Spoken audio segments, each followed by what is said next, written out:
Hello and welcome to the Minimum Competence episode for Monday, January 26th, 2026. I'm your host for today, Andrew Leahy, an assistant teaching professor of law at Drexel Klein School of Law. On today's episode, we cover ICE's murder of Alex Pretti, the Shutdown fight, the youth addiction trial against tech giants, and SCOTUS's narrow path in the Lisa Cook Fed governor case. Let's remember, when tyranny becomes law, rebellion becomes duty, and read today's legal news. On this day in legal history, January 26, 1922, the U.S. House of Representatives passed the Dyer Anti-Lynching Bill, a landmark but ultimately thwarted attempt to make lynching a federal crime. Introduced by Missouri Republican Congressman Leonidas C. Dyer, the bill was drafted in response to the widespread and brutal practice of lynching, acts of racial terror largely aimed at Black Americans, often carried out with impunity. The measure sought to impose fines and prison terms on local officials who failed to protect individuals from mob violence, directly challenging the systemic neglect of justice in the Jim Crow South. Though the House approved the bill by a wide margin, it met a coordinated and racist blockade in the Senate, where Southern Democrats employed the filibuster to prevent a vote. The bill's failure underscored both the power of white supremacist interests in Congress and the federal government's unwillingness to confront racial violence.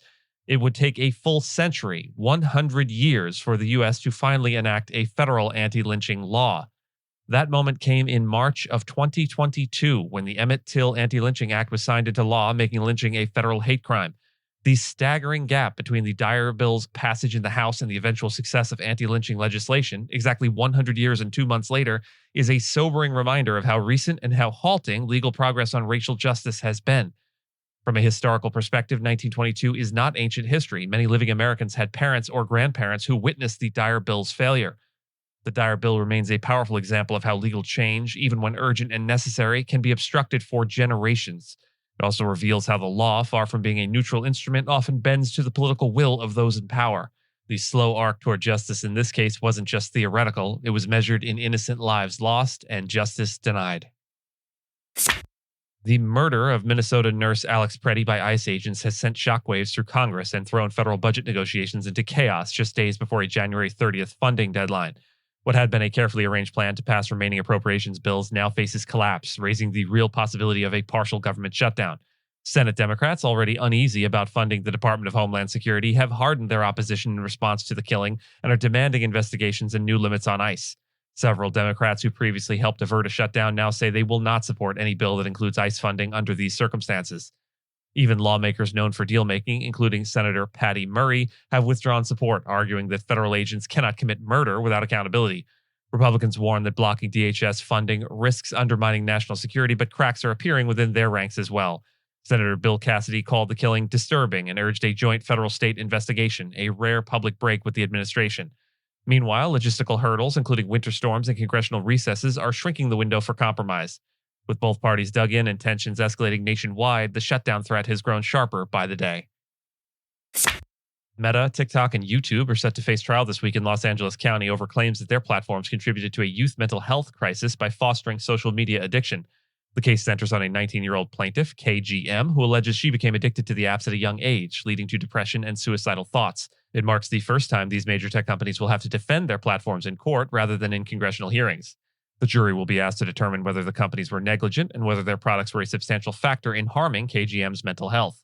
This trial is seen as a bellwether for dozens of similar cases expected to follow. Meta CEO Mark Zuckerberg and Snap CEO Evan Spiegel were both expected to testify, though Snap recently settled with the plaintiff. YouTube plans to argue that its platform is fundamentally different from other social media services, distancing itself from TikTok and Instagram. Meanwhile, these companies have been aggressively promoting parental control features and safety programs in schools and youth organizations to try to shift public perception.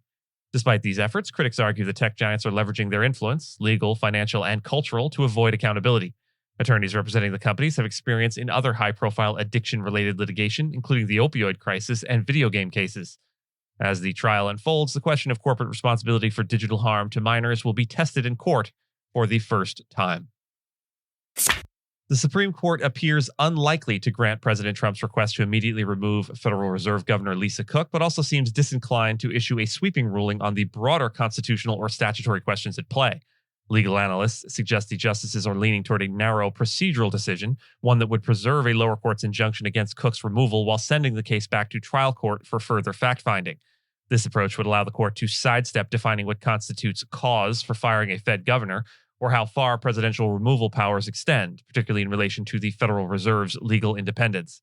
The justices expressed concern about the rushed pace of the case and the thin evidentiary record, with Justice Alito questioning whether key documents were even part of the case file.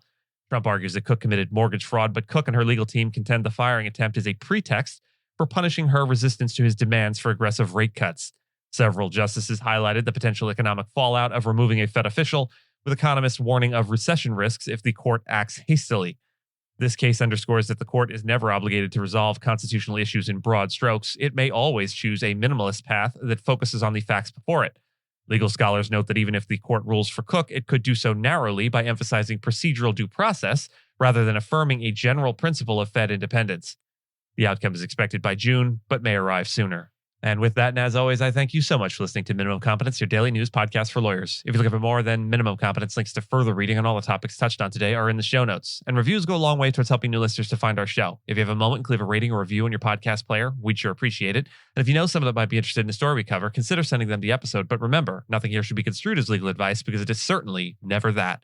Minimum Competence is available at minimumcomp.com and wherever it is you get your finely crafted podcasts. If you haven't checked out the website in a while, give it a look. There are complete transcripts and resources for each episode and its corresponding segments, as well as an opportunity to receive new episodes in email, newsletter, form.